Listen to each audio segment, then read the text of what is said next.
전도사님 들어왔나요?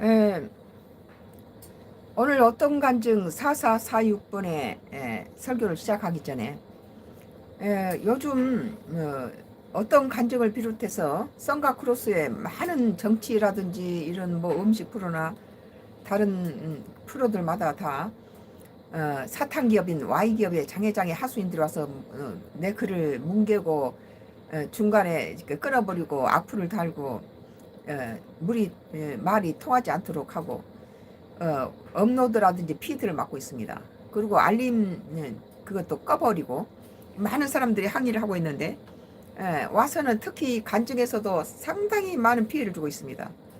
그걸 주목해 보시기 바랍니다. 마귀 사탄들은 이 하나님의 어떤 간증에도 심각하게 피해를 주고 있습니다. 이런 사람, 이 사탄들은 이 어떤 간증을 망치기 위해서 악플을 달기도 하고 화면을 뭉개버리거나 끊어버리고 이런 못된 장난을 치고 있습니다. 오늘 어떤 간증은 4446의 주제는 슬로브아 딸들과 12지파의 분배한 땅이라는 말씀을 가지고 오늘 설교를 하겠습니다. 민수기 27장 4절에 어찌하여 아들이 없다고 우리 아버지의 이름이 그의 종족 중에서 삭제되리까? 우리 아버지의 형제 중에서 우리에게 기업을 주소서 하매라고 성경 기록합니다. 이 스로브하세에게는 아들이 없이 딸만 5을 놓고 죽었죠. 그러자 그 땅이 아들한테 이렇게 유업으로 넘어가기 때문에 아들이 없는 스로브하세 딸은 그 스로브하세 남자 그 형제들한테 가버린 거죠. 딸들한테 가지 않고. 여기서 기업은 땅을 의미합니다. 하나님께서는 이스라엘의 12지파에게 땅을 분배하실 때 제비뽑기를 통하여 분배하여 그 땅을 대대로 자손에게 전수하게 하시고 설령 다른 사람에게 팔았다고 할지라도 희년이 되면은 원래 땅 주인에게 돌려주도록 되어 있으며 모두 아들을 통하여 전수되었습니다. 그래서 성경은 제비뽑기는 하나님께 속해 있다 그렇게 말합니다. 각자 제비를 뽑았던 것은 자기 손으로 선택한 땅이기 때문에 뭐 하나님께서 누구는 더 많이 주고 누구는 기름지고 좋은 땅을 주고 누구는 척박한 땅을 주고 이런 불평이 없다는 거죠. 그러나 그 지파에 가장 적절하게 땅이 분배됐다는 것을 의미합니다. 그래서 우리가 제비를 뽑을지라도 그것을 행동에 옮기시고 그걸 운행하신 분은 하나님이시라는 것이에요. 그래 제비 뽑기는 다 하나님께 속해 있다 그렇게 성경 말합니다. 12지파에게도 불평 불만 없이 땅을 분배할 때 하나님께서는 제비 뽑기를 해서 그 지파가 뽑은 그 땅은 그 지파에 가장 적절하게 분배됐다는 것을 의미합니다. 오늘 이 슬로브와 딸들이 5명이 모세를 찾아가서 자신의 아버지에게 아들이 없다고 하여서 그 이유로 인하여서 아버지 땅이 삼촌한테 넘어가서 자기 아버지 이름이 이 땅에서 지면에서 없어지는 것을 막기 위해서 그 땅을 자기 딸들에게 주라고 모세에게 항의를 합니다. 그러자 모세는 이 슬로브하스의 딸들의 항의를 하나님께 아뢰입니다. 그러자 하나님께서는 슬로브하스의 딸들이 말이 맞다. 그 아비의 땅을 그 딸들에게 넘겨주되 그 딸들은 그 아비의 지파 중에서 남자를 골라서 결혼하라. 그러면 그 지파에 있는 그 땅이 다른 지파로 넘어가지 않을 것이다. 그렇게 말하는 거죠.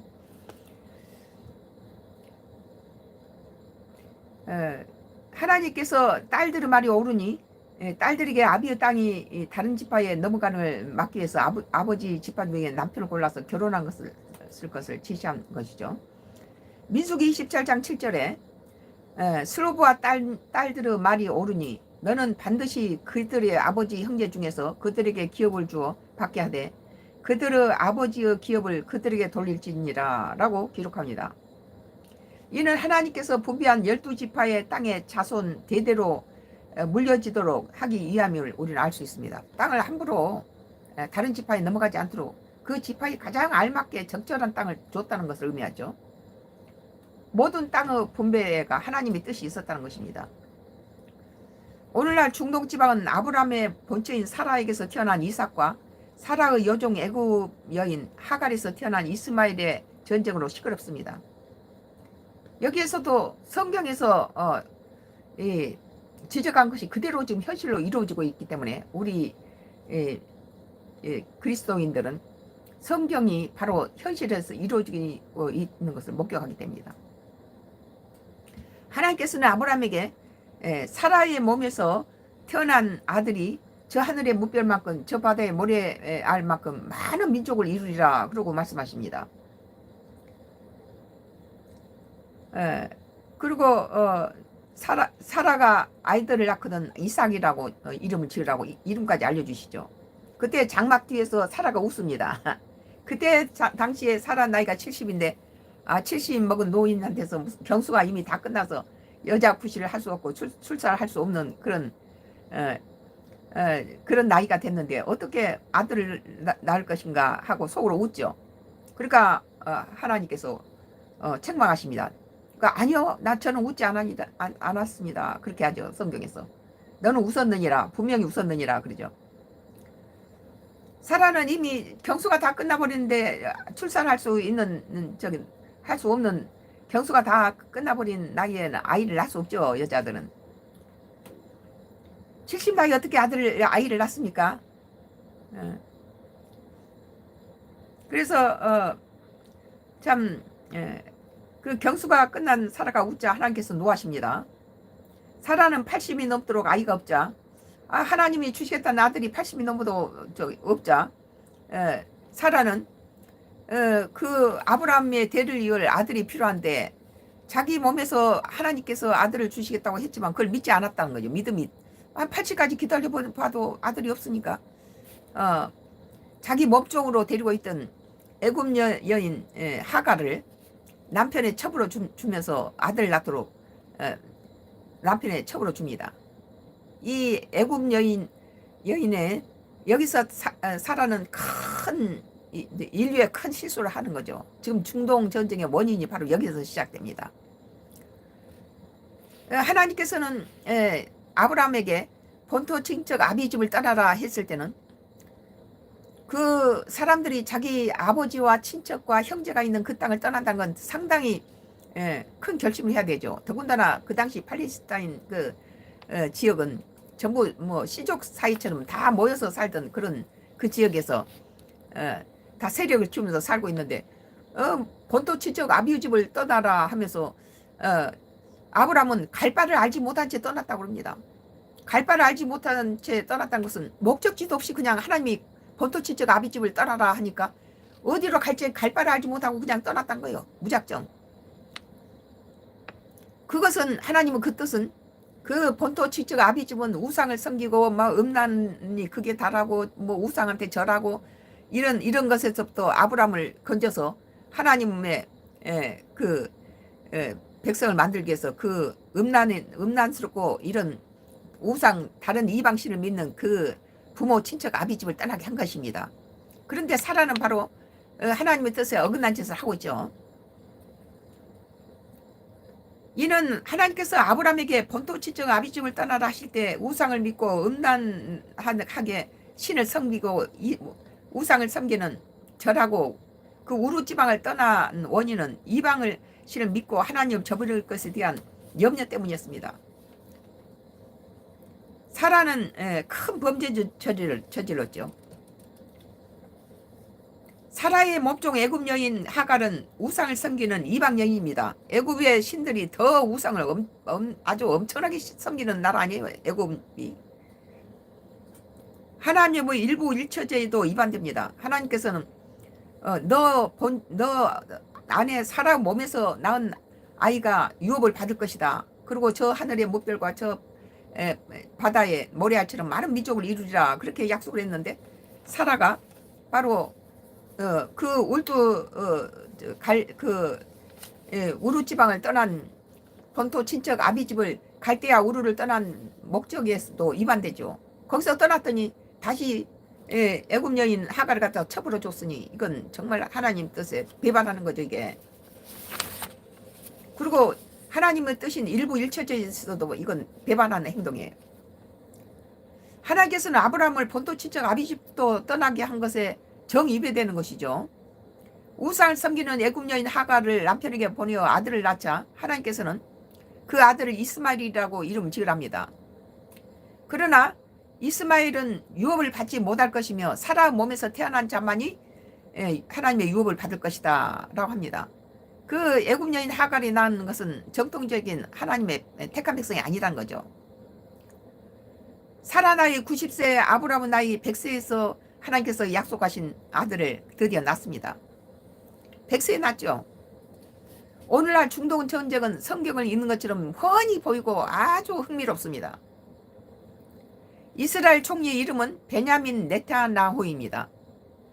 베냐민 성씨는 사라의 자손입니다.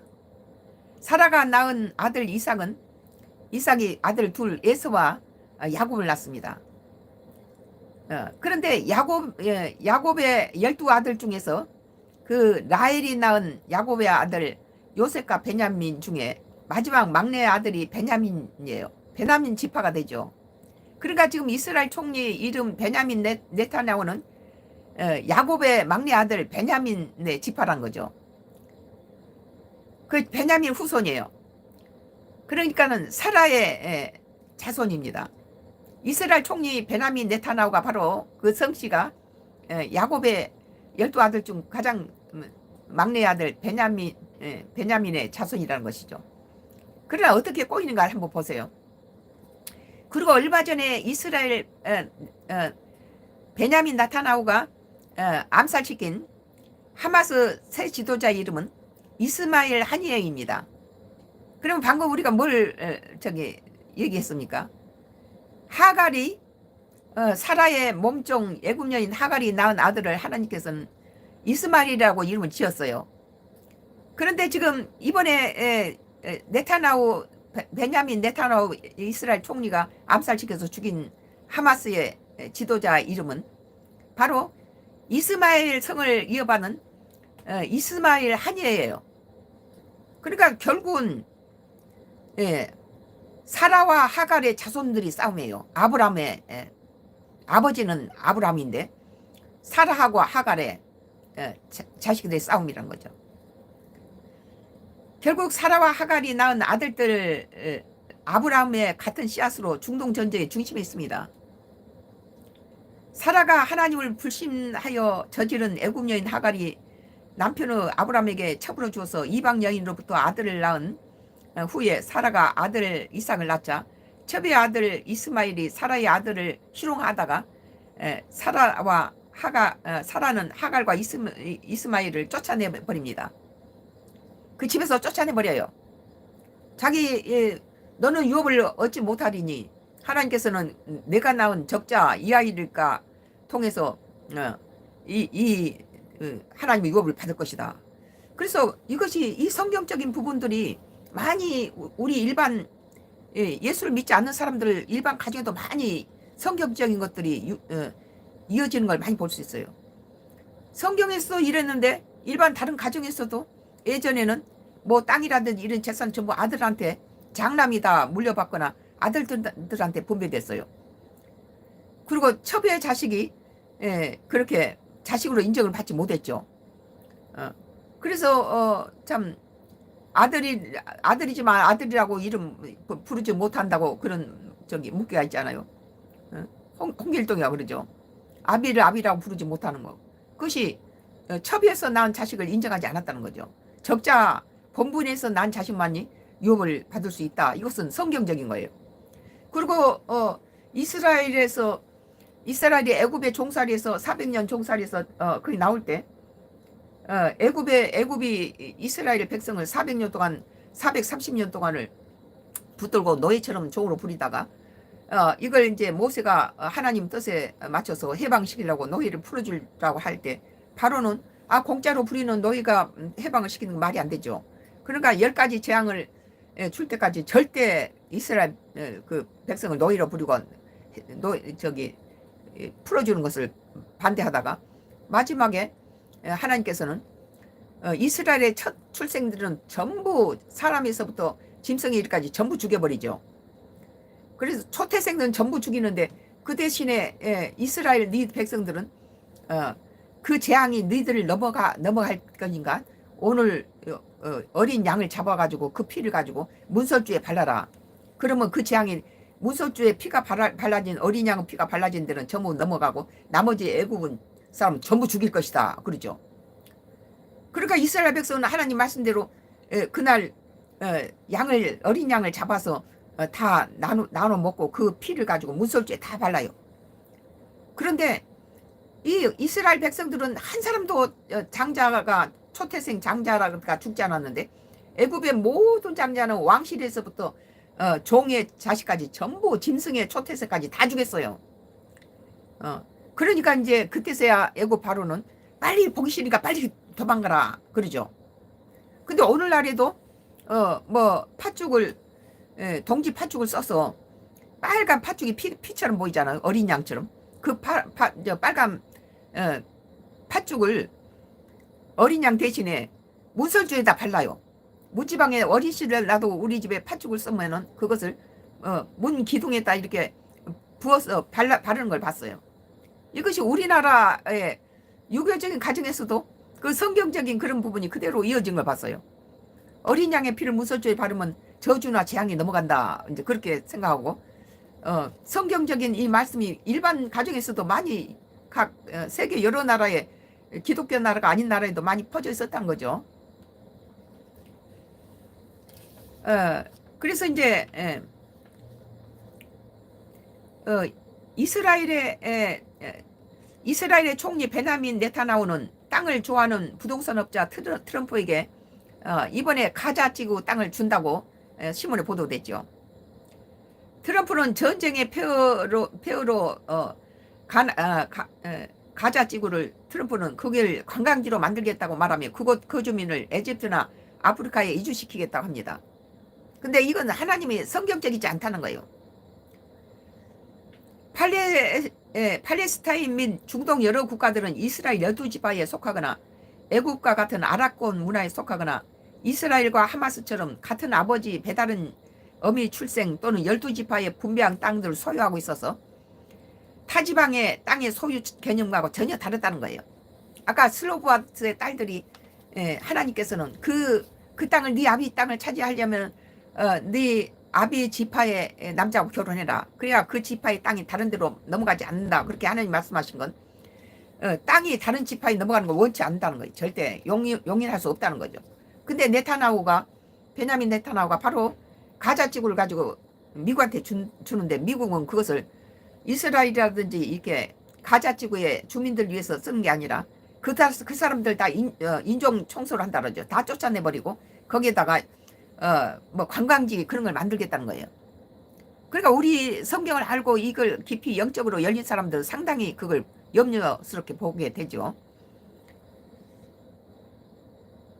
하나님은 12지파에게 분배한 땅들은 소유하고 있어서 타지방의 땅의 소유 개념과 전혀 다르다는 거예요. 땅을 지키기 위해서 목숨을 건다는 거죠. 물론 모든 나라들은 자기 국가의 땅을 지키기 위해서 목숨을 겁니다. 그리고 그러나 이스라엘 과 팔레스타인 지역의 12지파가 지닌 땅은 절대 다른 지파에게 넘어가서는 하나님부터 분배받은 땅이기 때문에 절대 안 되는 땅이죠. 저는 45년 전에 저희 친정 부모님 아버지가 돌아가시면서 남긴 유산으로 집을 사게 됐는데요. 그때 당시 저는 이렇게 강원도하고 경상도 경계선에서 우리 남편 직장에 따라서 거기서 살고 있었어요. 경상도에 속하지만 거의 경상도하고 강원도의 경계선에서 살았어요. 거기가 사택이 있어가지고. 근데 이제 부모님 유산을 받았지만 아직 그 지방에 있었기 때문에 집 살 생각을 안 하고 있었죠. 근데 잠을 자는데 갑작스럽게 하나님께서 빨리 오늘 저녁에 서울로 가서 집을 사라는 거예요.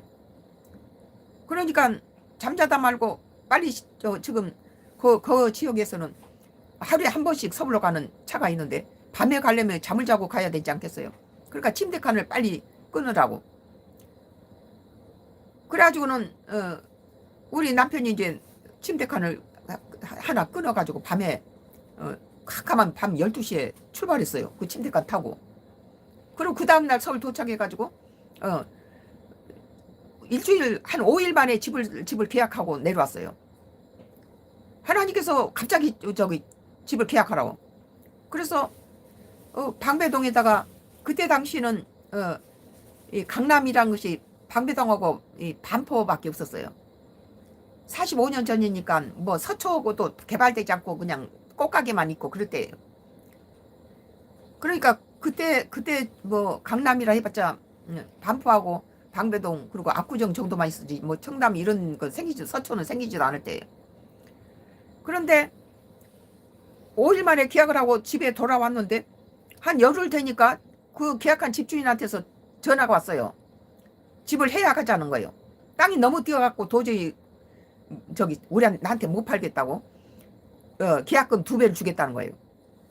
그런데 그때 한 열흘 전에는 내가 그 돈 가지면 이 방부동에서 내가 원하는 집을 마음대로 살 수 있었는데 계약금을 2배를 주더라도 내가 원하는 집을 살 수가 없는 만큼 뛰어버린 거예요. 열흘 만에.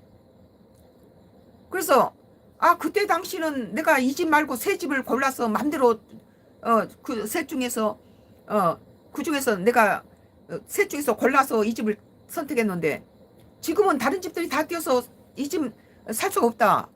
집의 가치가 벌써 그 돈 가지고는 그 집을 살 수 없으니까 나는 못한다. 내가 손해를 보는데. 그러면 그때 당시에 당신이 나한테다 이 집을 팔지 않았으면 나는 다른 집을 계약을 했을 텐데 지금은 계약금 2배를 줘도 그 집을 살 수 없으니까 나는 계약 못한다.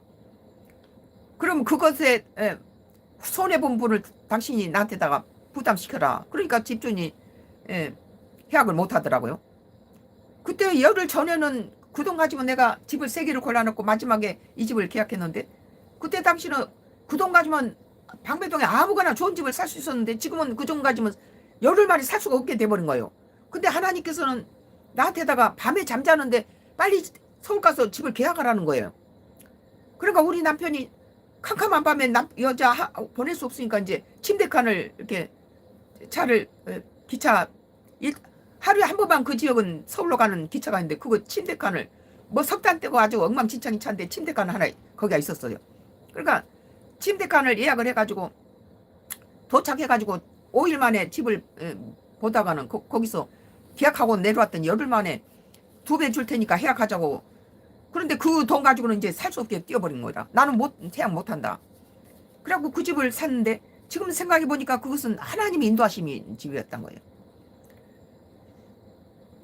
하나님은 제초감을 듣고 경상북도하고 강원도 경계선에서 살 때 사택에 살았죠. 우리는 그날 밤차 침대칸을 끌어서 서울 와서 집을 일주일 만에 5일 만에 계약을 하고 집에 돌아왔는데 며칠 후에 집주인이 계약하자고 통보가 왔고 계약금 2배를 물겠다 하는데 그 계약금 2배 줘도 나는 그 집하고 마지막 새 집을 남겨놓고 그 셋 중에서 하나 골랐는데 새 집은 다 올라서 살 수가 없는 거니까. 그러면 내가 그때 새 집 중에서 이 집을 골랐는데 그 다른 집을 살 수 있도록 나머지 집 당신이 보상해 주라. 그러면 내가 계약하겠다. 지금은 이 돈 갖고는 새 집은커녕 아무것도 살 수 없다. 그래가지고 그 집이 지금 45년째 갖고 있어요. 그리고 지금 45년째 그 집을 가지고 있는데 하나님께서는 우리 집 주변으로 도로를 내시고 공원과 지하철을 도보로 2분 거리 지하철이 생겨요. 그리고 원수가 35년 동안 그 집을 뺏기 위해서 흔들어대는 거예요. 별짓을 다고 셉자를 가지고 장난치고 엄청 고통을 줬죠. 뺏으려고. 그런데 원수가 뺏으려도 지들이 35년 우리 괴롭혔지만 뺏지를 못했고 내가 팔라 해도 못 팔게 하는 거예요. 내가 팔라라면 원수가 A라는 사람하고 팔라라면 원수가 방해쳐버리고 원수가 자기가 헐값으로 뺏으려고 하는데 그것은 그 시세의 3분의 1 값으로 사기를 쳐서 뺏으려고 하는 값이니까 못 파는 거죠. 이래가지고 45년 동안 원수도 못 뺏어가게, 사길쳐도 못 뺏어가게 하고 나도 팔 수가 없는 그런 상황이 되는데, 그런데 더 놀라운 것은 우리 증조 할머니가, 나는 증조 할아버지하고 같이 살았어요. 1850년대 분이세요. 내가 5살 때 우리 증조 할아버지가 거의 90한 7, 8살쯤 되신 분이었으니까 1800년대 중반부에 사셨어요. 근데 증조 할머니가 무남동녀 외딸이신데 부잣집 딸이에요. 그러니까 고조 할머니를 우리 친정 어머니가 보셨는데, 우리 친정 어머니는 100, 이제 40은 102살, 101살, 100에 돌아가셨어요. 작년인가 재작년. 근데 고조 할머니를 봤대요. 우리 고조 할머니. 근데 그 고조 할머니가, 증조 할머니가 무남동녀 외딸이니까 그 땅을 양자를 삼아서 돈을 나눠주고 나머지는 증조 할머니한테 돈을 그 재산을 주셨는데, 그 땅이 지금 5대째 내려왔는데, 이제 수로부와 딸들처럼 요새는 세상이 좋아서 아들만 주는 게 아니라 딸들한테도 왔어요. 우리한테도. 딸이 넷인데, 딸 넷, 아들 둘에 딸 넷인데, 그것이 딸들 넷한테도 그 땅이 고조 할머니 땅이 내려오는 거예요, 이게. 그런데 놀라운 것은, 생활이 좀, 이래서 그 집을 좀 팔아서 좀 줄여서 자식들도 나눠주고 내가 조각 성전을 좀 지어서 노후를 여기서 살려고 그러는데, 우리만 팔지 못한 게 아니라 형제 6명이 그 부모로부터 받은 그 땅이라든지 어떤 건물들을 아무도 못 파는 거예요. 아무도 안 팔아. 물론 그들은 부자니까 안 팔겠지만 나는 좀 필요해서 팔아야 되는데도 안 파는 거예요. 전부 그것이. 그래서 나는, 이건 하나님이 살 때도 하나님이 역사하셨는데 팔 때도 이렇구나. 그리고 고조 할머니의 땅이 지금 5대째 내려와서 이런 것에 대해서 오늘 나는 트럼프가 가자 지구에 이스라엘의 12지파의 땅을 자기가 관광지로 만들고 거기에 주민들을 전부, 가자 주민들 전부 쫓아내서 에집트로 쫓아내고 추방시키는 거죠. 그게 이주시키고 거기서 그렇게 한다는 데서 나는 두려움을 느껴요. 이것은 하나님이 12지파에다 분배한 땅인데, 이런 것이 그 지역의 사람을 위해서 하나님 보시기에 합당한 방법으로 그 땅이 개발되면 몰라도 미국을 위해서 그 하나님이 12지파에게 나눠진 팔레스타인 땅들이 그렇게 된다면 큰 재앙이 올 것이다. 그렇게 나는 보는 거예요. 오늘 슬로우와 딸들이 아버지가 아들이 없어서 하나님이 주신 땅이 3,000억에 넘어간 것에 대해서 항의를 하여서 모세는 하나님께 여쭈어 그 땅이 아버지 지파의 남자에게 슬로우와 딸들이 결혼해서 그 땅이 다른 지파로 넘어가지 않도록 하십니다. 그 땅이 절대 하나님은 다른 땅, 같은 12 형제들 중에서 다른 땅으로 못 가고 그 지파로만 갔다는 거 있죠. 사람이 소름 끼친 일 아니에요? 오늘날 중동의 이스라엘과 하마스 전쟁의 당사자들이 이스라엘 사라 자손과 하마스 하갈 자손의 전쟁이며, 가자 지구의 땅을 이스라엘이 미국에게 주어서 관광지로 개발한다는 것은 하나님의 토지 분배에 맞지 않는 정책임을 알 수 있죠. 이 세상 모든 땅은 우리 하나님의 소유입니다. 그리고 하나님의 뜻에 따라서 사용해야 되죠. 나는 그래서 나는 이 완도로 기촌해서 서울은 너무 주차 문제도 있고 여러 가지 원수가 대문에다가 독을 묻히고 내 자동차 솔지에 독을 묻히고 그런데 여기까지 따라와서 그 짓을 해요. 그래서 하나님, 그러면 내가 팔 수도 없고 원수도 못 가져가는데 이거 어떻게 됩니까? 그거 그대로 보존되리라 그러시는 거예요, 하나님께서. 그런데 내가 그 방배동 집에 있을 때는 지하에다가 성전에서 우리 가족들이 예배를 드렸어요. 그리고 이제 2층이 비었을 때는 2층에다 또 십자가를 걸어놓고, 이 십자가죠, 이 십자가. 이 걸어놓고 거기서 우리 가족 예배를 드렸어요. 그리고 어떤 가정을 인터넷으로 4,000개가 넘게 하는 동안에 여러분들이 우리 교회에 오겠다고 그래요. 거절했어요. 나는 조각한 사람이다 보니까 불필요하게 사람들 방문하고 그런 걸 엄청 싫어해요. 까탈스럽죠. 작품한테 방해도 되고. 그래서 우리 가족만 예배 드리고 거기는 우리 가족에서 예배 드리는 성전으로 이렇게 썼는데, 이 하나님께서 내가 그러면은 그 집이 보존되리라 그러면은 남이 빼앗지도 못하고 내가 팔아먹지도 못하는 집이면 그것을 성전터라고 그러시는 거예요. 내 계획하고 하나님 계획이 다르다는 거죠. 나는 서울이실에서 내려왔는데 거기가 하나님 성전터라는 거예요. 그리고 거기에 건너편에 나하고 한 4개월, 내가 저 45년 전에 집을 살 때 그 건너편에 도로변 건너편에 그 아주머니가 나보다 3개월 전에 먼저 집을 사서 들어온 분이 계시는데, 내가 거기에 임대 놓고 완도로 기촌하는데, 아이고 누구 엄마가 우리 이 마을의 태양이었나 봐. 그래요. 그 사람하고 그래서 내가 왜 그러냐 그랬더니, 당신이 떠나고 난 다음에 그 하늘이 까매지더라는 거예요. 시커멓더래요. 그래서 그것을 한 번만 그런 게 아니에요. 여러 차례 당신이 우리 동네 태양이었나 봐. 아, 나야 못된 놈들 원수들한테 맨날 욕만 하고 소리 지르고 그랬죠. 당신이 가고 난 다음에 하늘이 까매지더라고. 그 소리 다 여러 차례를 했던 기억이 나요. 그러니까 그건 내가 빛을 낸 게 아니라 빛은 곧 하나님이시니 하나님이 떠나셨다는 거죠. 그게 오늘 어떤 간증 44469 주제는 슬로바 딸들과 12지파의 분배한 땅이라는 데 대해서 말씀을 설교를 했습니다. 오늘 어떤 간증 4446의 설교를 들으신 사랑하는 성도 여러분을 위해서 잠시 후에 축도와 중보 기도가 있겠습니다. 잠시 후에 뵙겠습니다.